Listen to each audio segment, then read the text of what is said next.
Hey guys, this is Jay here with FantasyLabs, and I'm joined here with Pete, known as CSU Ram 88, across the daily fantasy industry, and we're going to break down this Friday, May 13th MLB slate. Pete, I know this is an MLB pod, but how about the Thunder, man? Pretty That's what I big was asked win, about. series win for the Thunder. Very big win for the Thunder. I thought the whole team played really well. Shocking waiters even played relatively well. So well deserved. I definitely was on the Spurs in that series, but Thunder were just too athletic for them. I thought Steven Adams was really a huge reason they won the series. He played incredible.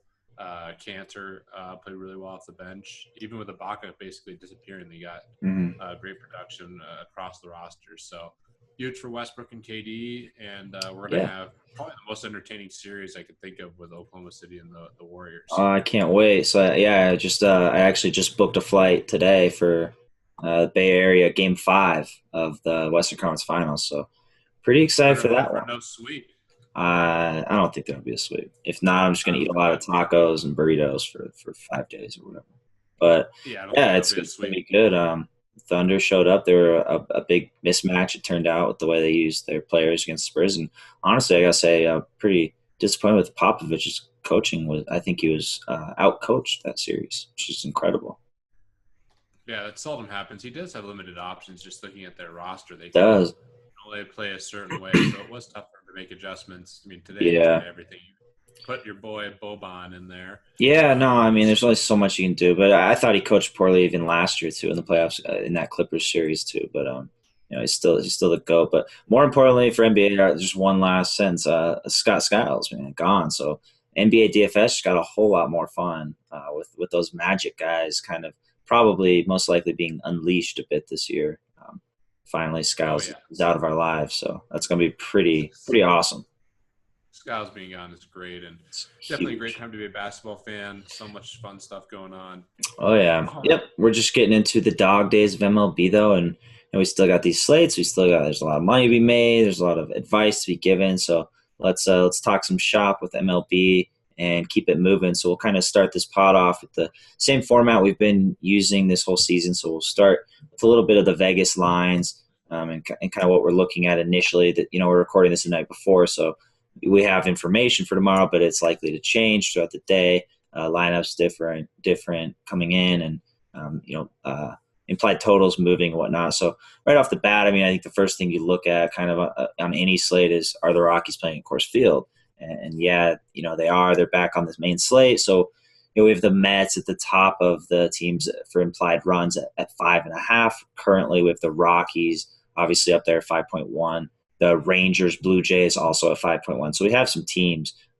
We actually have a lot of bad pitchers on this slate, so we're going to have a lot of teams with high implied totals. So I don't know, Pete, when the Rockies play at Coors Field, how do you kind of break it down in terms of do you like look at Coors Field first, or how does that influence? I know you're more of a cash game player, so I think I am too. So I definitely always pretty much want a piece of that game in my cash lineups, whether it's the home or away team, just kind of getting exposure. Is that something you look at kind of right away?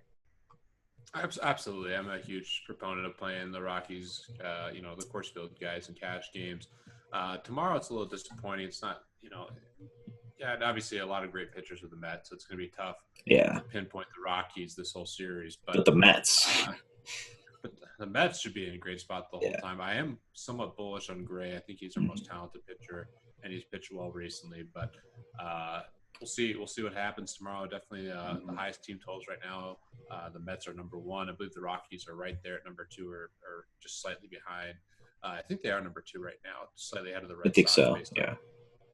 the implied totals we have right now. So Hmm. it's something I definitely look at. I think there's a huge advantage, and it should be hot tomorrow, which Oh, is a big benefit yeah, for hitters. yeah, yeah. Sunny. We don't have those thunderstorms anymore around here, so yeah, lots of fun stuff to do outside. And yeah, I agree. Though it should be a good game, a good series for the Mets and the Rockies when they aren't facing an elite pitcher on the Mets, which is rare. So, and then kind of on the other side of the spectrum, we have the bottom teams implied to score not a lot of runs. We have the Yankees implied at just 3.2 currently, the Braves at 3.4, which I don't know. I've been paying too much attention, but that's probably on like honestly the higher end of their projected team total this season. So that's nothing too surprising. They're never going to be much more than that. And then we have the Angels at 3.4. So we kind of have a good balance of high implied team totals and low implied team totals, which I think more than anything makes it an intriguing tournament slate. It's an excellent tournament slate. I mean, you look at the team totals that are going to be high. I mean, you have the Red Sox who have just been crushing the ball. Yeah, man.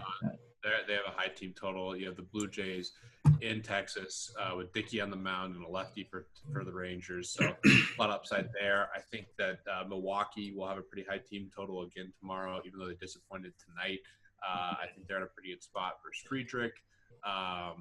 Just looking up and down, you got the Giants with a great park shift, what we'll talk about more. So I think a big thing tomorrow is to notice which teams have the most line movement. So right now, the Rockies, the Rangers, the Blue Jays, and the Red Sox are all within 0.2 runs of each other. Yeah. Check how the line move. Even the Indians are up there too. Yeah, they are. Check how the line moves, and that's something I think is really important and something to pay attention to is line movement. And obviously, you can do that in a variety of different ways on FantasyLabs. And it's one of my favorite things to do just on the lineups page. And I'm looking through lineups and kind of thinking about contrarian plays and just different things. Line movement is really helpful when identifying teams and situations you might be more bullish on, especially when you know a team's going to be relatively low owned. A great sign is good line movement for a team maybe on the road that's not in Coors Field or whatever. Yeah, absolutely. I mean, I completely agree. I think if you look at a lot of these teams within zero point 0.1 or 0.2 of each other, and that's not a lot. It's very minuscule amount. So I think you kind of look at those teams on the lower end and maybe guess some lower ownership for those guys, even though they're still right up there. They have as much upside as the other team. So that's kind of how you gauge, getting value on those players. And then, and just bringing up kind of along with the lineups page, our new Vegas page too, which is awesome for keeping up with line movement and reverse line movement and pretty much everything you need in terms of Vegas. You have all that data there constantly changing and updating. So pretty awesome. Let's keep it moving. Let's go into our next kind of topic here and break down some pitchers we're looking at. If you got a couple pitchers you're kind of looking on this slate, whether it's for cash or tournaments, who are some guys you're kind of thinking of? Well, let's make it clear first. You got to choose the pitchers first. So you were proactive. You procrastinated, man. I mean, I jumped on it. I saw the slate, the pitching, and I was like, I am not talking about Nick Tropiano for the fourth time this season. Like, I am jumping on Chris Sale. It's so easy. So yeah, You got the nuts. I don't even get to talk about Sale, who's obviously I think most people's number one pitcher. Yeah, you're talking about him right now. You're cheating, man. I'm just trying to take your glory here. I will take Nate Carnes. As, Whoa, yeah. I think he has pretty nice upside here and a relatively decent price tag. He has great strikeout potential. If you look through his game log, he's had some really nice games. Just struck out 9 batters against the Astros. So I think he's a good play here against the Angels and might have lower ownership relative to some of these other guys. Talk about Chris Sale, Jay. No, yeah. I mean, I like Carnes as well, but yeah, Sale. I mean, I think it's one, especially kind of just looking at Slate overall. I think it's a pretty clear cut cash play. I mean, Sale. He's like when he first came up. I was like, yeah, this dude's really good. He's awesome, but like he gets better and better. He's like unhittable, man. What is he like 7-0? He's undefeated, I think, and he just goes so many innings. So I did a trend of the day the other day about pitch counts and just kind of broke down the average amount of pitch counts for every pitcher this season. And Sale ranks number 2. He's second in the league.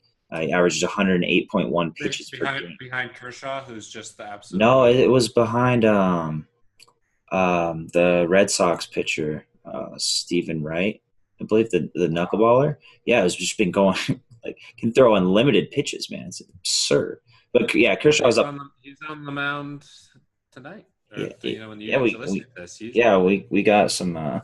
Yeah, exactly. So yeah, he leads the league in average pitches, Stephen Wright. So, but Sale's up there, and I mean it was kind of like a trend of the day where it was like, well, obviously if you throw a lot of pitches, you're going to score more points. But I think it's still indicative of that pitcher's success and the ability to throw that many pitches and that upside that's there. So you look at Sale, he has the highest K predictor projection on the site pretty easily. So you look at his consistency this season; he hasn't been below 40 FanDuel points once. I mean, it's just so many things. He has a good matchup.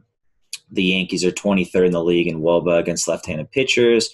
Sale's just elite. So it's all the right spots for him. I think it's just like a very, very strong cash play that you don't really want to overthink on either site. You just kind of pay it for him and then figure out your hitters after that, which really on most slates cash-wise, we always pay it for pitchers. It's just so important. So Sale is that dude. So who's your second pitcher you're kind of looking at?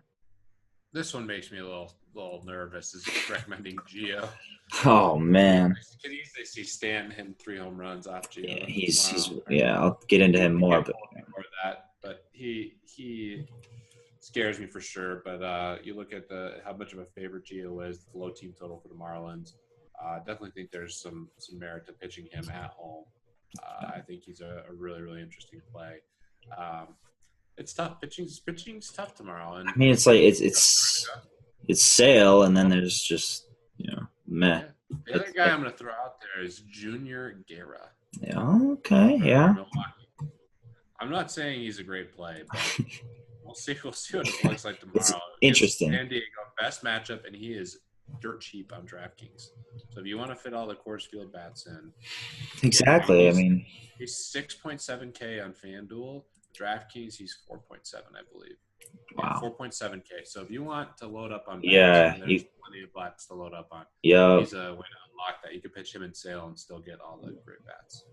Yeah, it's the thing. It's like you look at Sale, and I'm not going to go ahead and say you should fade Sale in tournaments because I just don't think you should. Maybe you could possibly go under the field. Like if he's going to be 60% on, you could maybe have him at 30% in tournaments. But I still think you have to have exposure to him with his upside.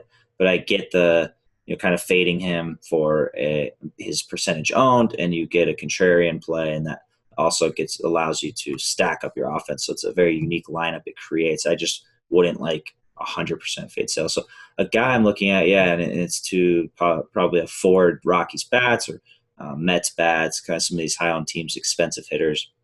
He's on DraftKings. Josh Tomlin is just 7,500. I think he's a fine tournament play.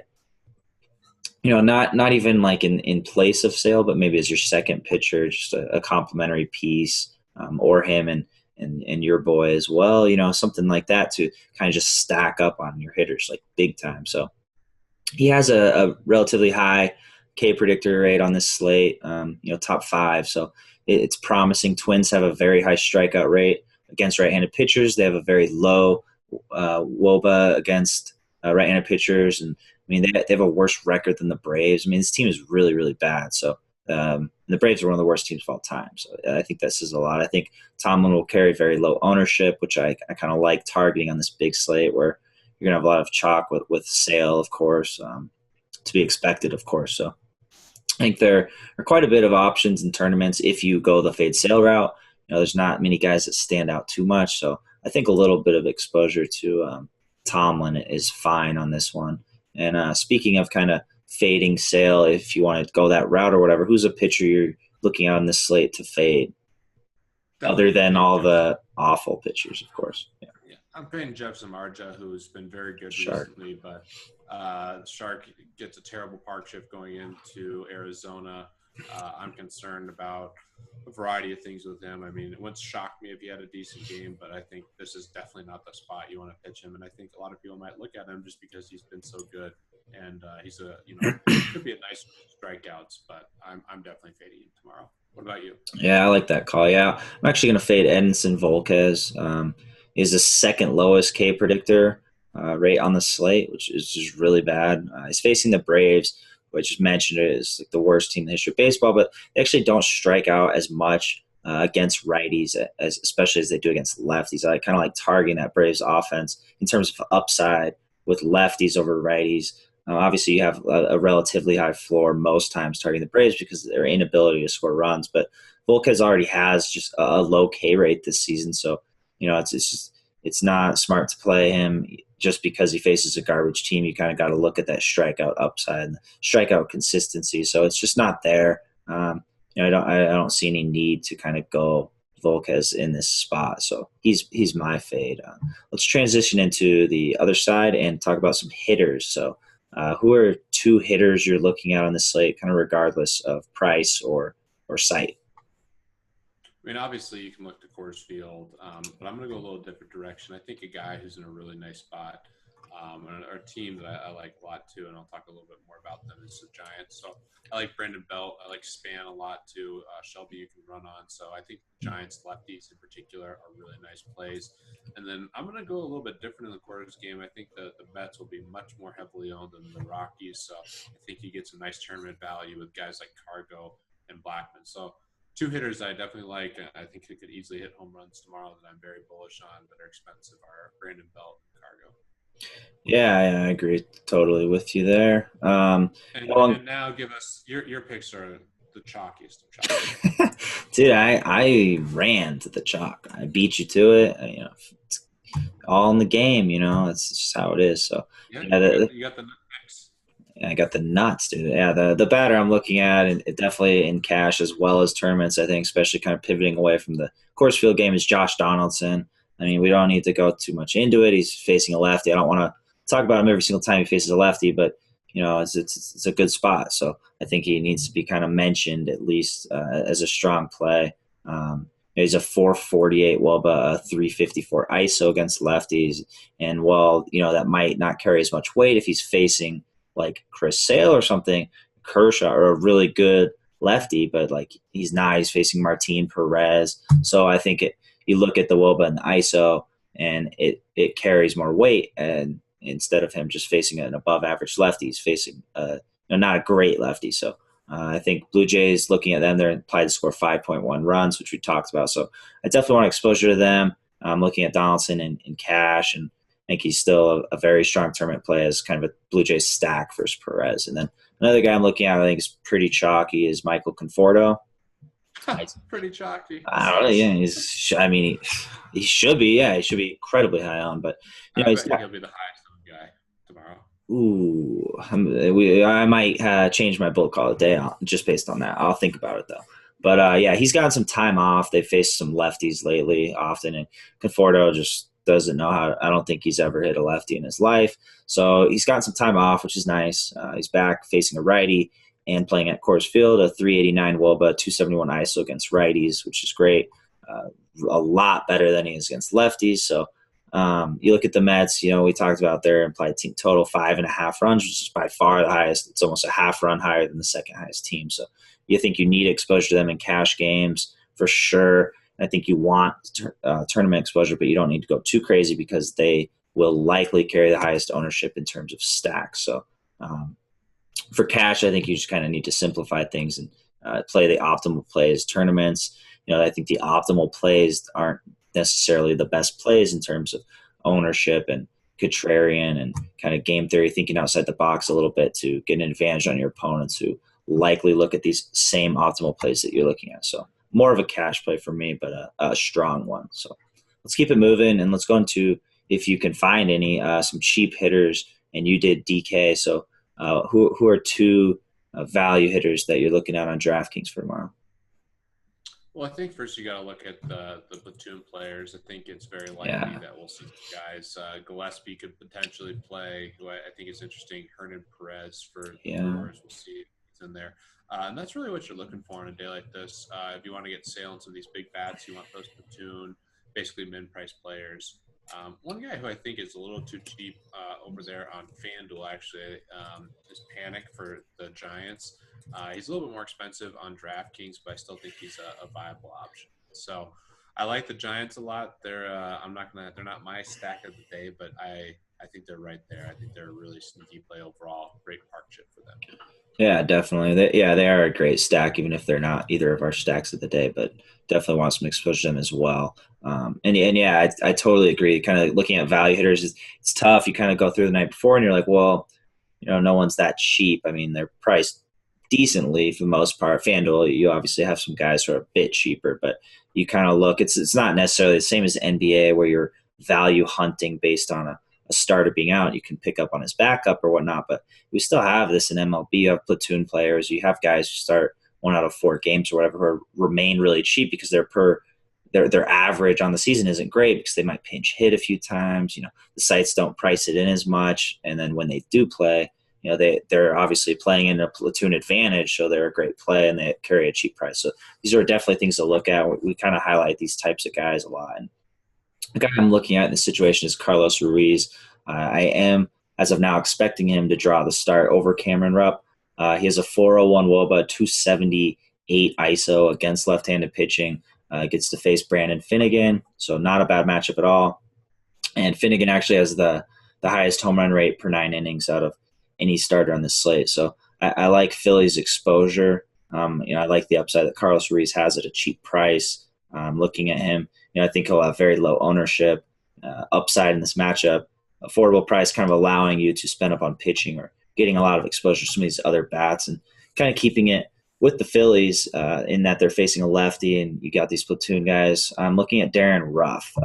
His WOBA and ISO differentials against lefties are insane compared to righties, so that immediately stands out. And then you kind of look at his minimum price on FanDuel, just $2K. So I'm looking at him to start hit cleanup or fifth. I mean, one of the two most likely. So that's great. I mean, you're looking at a minimum price guy with great platoon splits in the prime of the order. So I think he's a guy you definitely want to look at, not only in tournaments, but I think he's a fine cash consideration play too. But if you're not comfortable kind of doing that, then I think he's a guy that I'll have a lot in my tournament lineups to kind of save salary and offer that upside. So let's. I agree.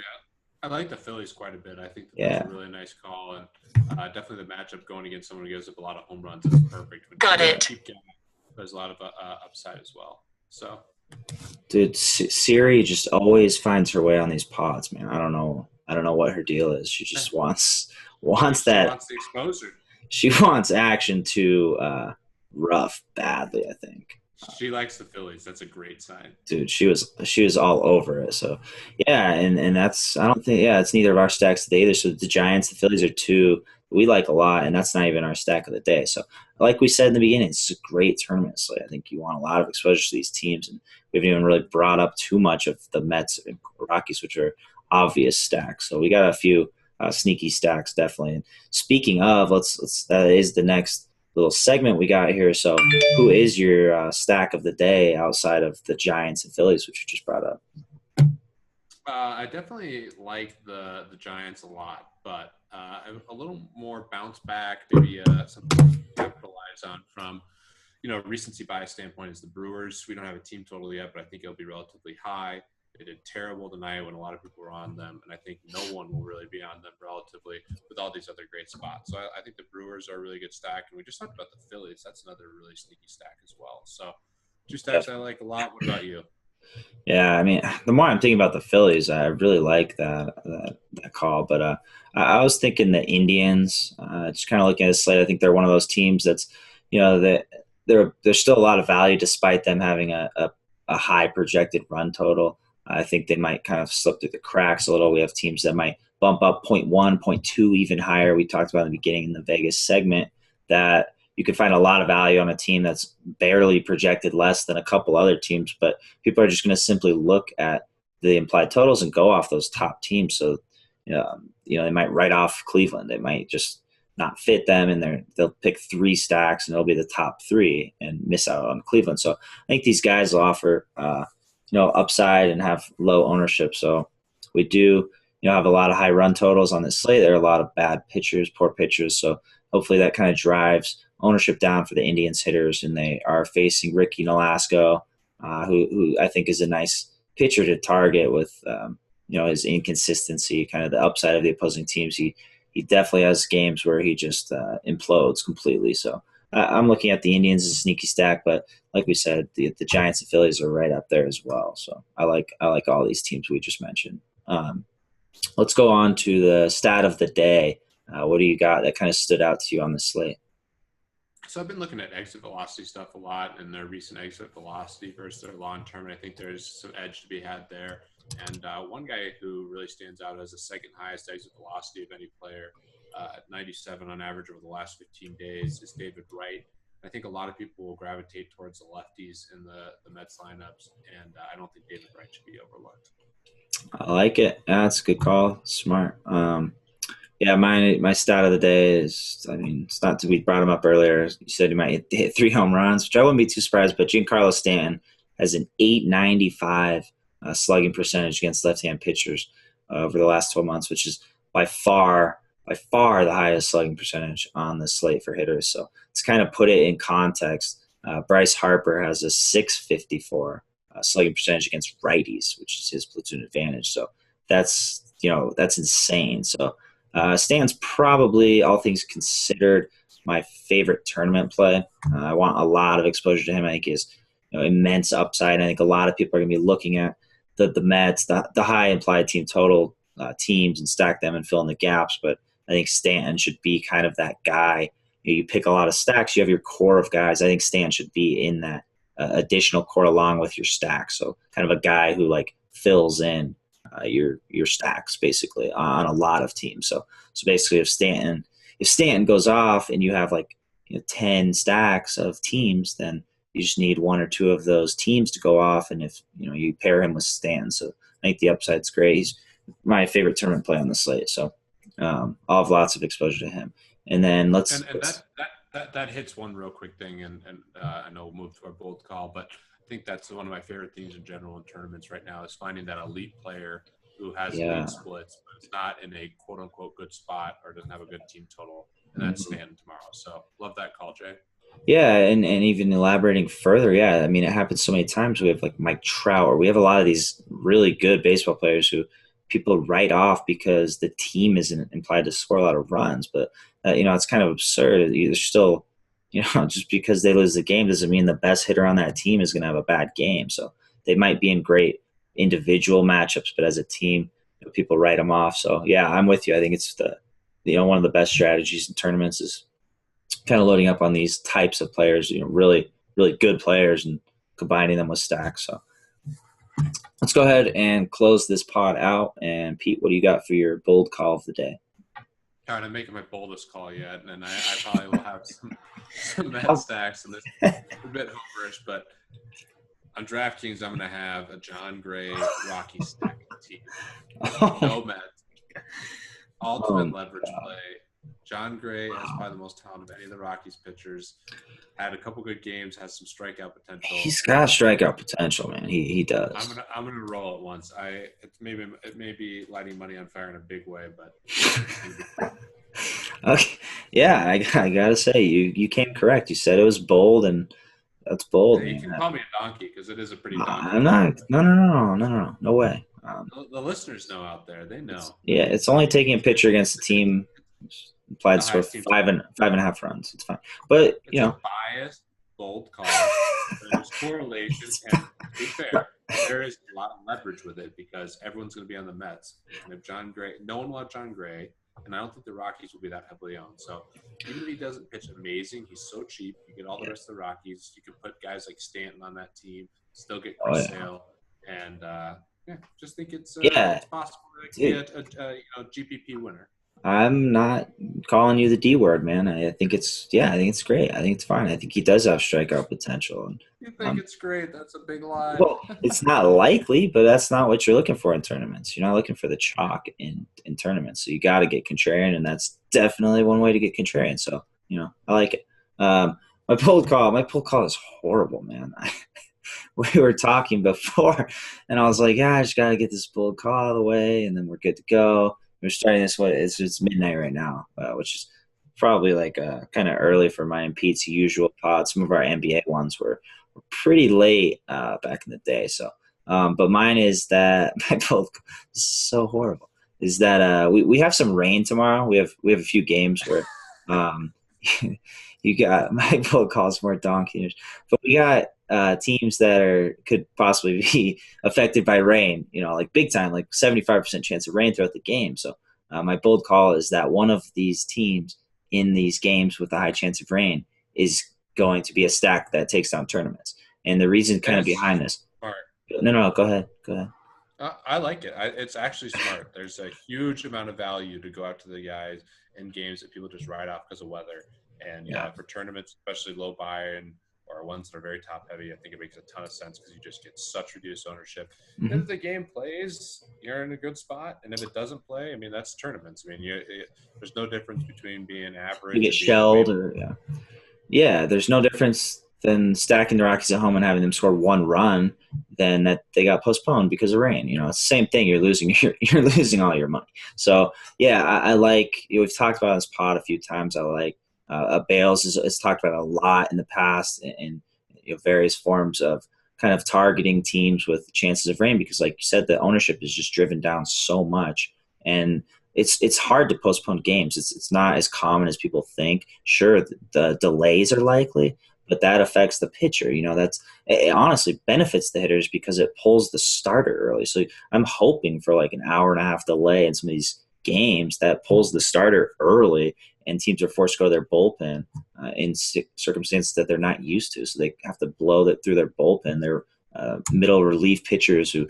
aren't great, obviously. So you look at these teams. I mean, if you got the White Sox, the Yankees, the Astros, the Red Sox who score 13 runs a game now, the Braves who will never score more than 2 runs, the Royals. So these are all teams with very high chances of rain that I think people will look at and write off, which I agree with. In cash, you don't want to take that risk. But tournaments, it's what you want. You want to take that risk because the upside of the low ownership, if they do go off, is huge. It's optimal. So that's my bold call, is that basically one of those teams, and it's kind of cheating that I have like 6 teams, I guess, 7, 8 maybe, I guess, depending on one of the games. But I think one of those teams will take down some tournaments with this stack. So just kind of highlights the value you can get when loading up on offenses who are in situations where you can get low ownership from is pretty much it. So we'll end it there. You got any closing thoughts kind of on this slate tomorrow? No, I think we hit some good game theory stuff, and we'll try to incorporate more of that. I think that's helpful, is just thinking about different angles and ways to be unique. And hopefully we have some big winners, big FantasyLabs subscribers get some big scores tomorrow, because there's certainly a lot of tournaments, and it should be a fun Friday night. Yeah, I hope a lot of you guys get second place. I'm gonna hit the tournaments hard tomorrow. So there's plenty of money to be shared, after first place. So good luck, everybody, and we'll be back with you guys with a pod on Sunday night to break down the Monday slate. Until then, good luck, everybody.